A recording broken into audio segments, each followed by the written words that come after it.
I recently made a video covering the captured Abrams tank and losses they have sustained in the war.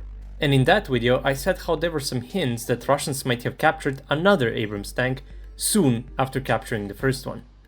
And it appears that I was right, since a couple of days ago we got some pictures of the tank being transported onto an exhibition, but it was covered under a tarp, so it wasn't 100% clear if it was a different Abrams tank. But then the exhibition was opened, and we got several pictures and videos of the uncovered Abrams, and it is pretty clear it is not the same tank as the one that was first presented in Moscow. The tank, together with some Bradley and Marder infantry fighting vehicles, was presented at an exhibition at Verkhnaya Pishma, so it is not the same exhibition as the one in Moscow. So if this is not the Abrams that was in Moscow, which one is it? Well, this Abrams was lost very close to the first one. It was detracked by an RPG, allegedly, and afterwards it was struck by two FPV drones in an attempt to prevent Ukrainians from retrieving the tank. But as it turned out, it was the Russians who would be getting their hands on it. In the previous video I said how we received a video a while ago of some Russians recording the interior of the tank after it was hit by FPV drones, and it appeared that the tank was in perfect condition, aside from having the cupola blown off by one of the FPVs. But since it took Russians quite some time to actually get their hands on it, it appears it had actually been struck in the turret bustle and had the ammo cook off. We know this happened after the video of the interior came out, because in the video, while the Russian soldier is entering the tank, we can clearly see that the blowout panels are still present on the tank, and no ammo is exposed. It is not clear who actually hit it there, was it Russians or Ukrainians? It is possible that it was Ukrainians that hit the tank in order to prevent capture, since they knew that the tank was in excellent condition.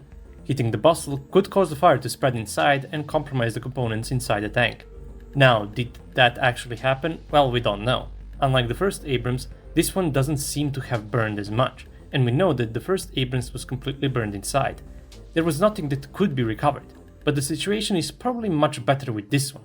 Unfortunately, there are no images or videos that clearly show the tank's interior after the ammo burned up. Although we can see that the engine deck did not burn, unlike the first Abrams, so even if the turret burned inside, which again we don't know if it did, there are definitely some components of the tank that could be examined. But how am I so certain it is this tank? Well, there are several things. First is the fact that the cupola with the machine gun is obviously missing, and the second, and one that made me certain, is the extent of the damage on the turret. The stowage rack on the right side has the same missing pieces, and one of the metal rods is bent in exactly the same way. So yes, this is definitely the same tank. Russians did do some modifications to this tank though. The more you look at it, the worse it gets. First is obviously the color. They have decided to completely repaint it. I guess they were aiming for the desert tone, but it definitely came out looking pretty bad. Next are the fenders, or the mudguards. They are definitely not from the Abrams, as they are pretty flat and don't look like they are part of the tank. On the Abrams they are actually rounded. It is possible that the original ones fell off or were damaged during transport, so they had to make some to replace them. It's just they didn't even care if they looked even close to the original ones. And probably the worst thing is the gun. I don't know if this was intentional, like the lowering of the Leopard 2A6's gun, but they put the bore evacuator upside down. This is how it is supposed to look like, and this is how it is on this Abrams tank. It is possible that they removed it for examination and did not secure it when they put it back on, so it just hung down. I don't know. And if this tank was indeed examined, that would explain why it took so long for it to be displayed after getting captured, since it's been over a month since we received the footage of Russians capturing it. But, as I already said, we don't know the extent of the damage inside, so we can't know what, if anything, is worth examining. We did get to see the tank from the top as well, and they seem to have made a new hatch instead of the missing one. They have also covered the ammo rack with some metal plate, where it is pretty obvious it's not the original blowout panels. And we also see that they have patched the hole on the manhole cover of the tank, which means that the view to the tank's interior has been completely blocked off. While I was working on this video, we got footage of Russians capturing yet another Abrams tank. At first I thought it was the first one, but it became obvious pretty soon that it is not.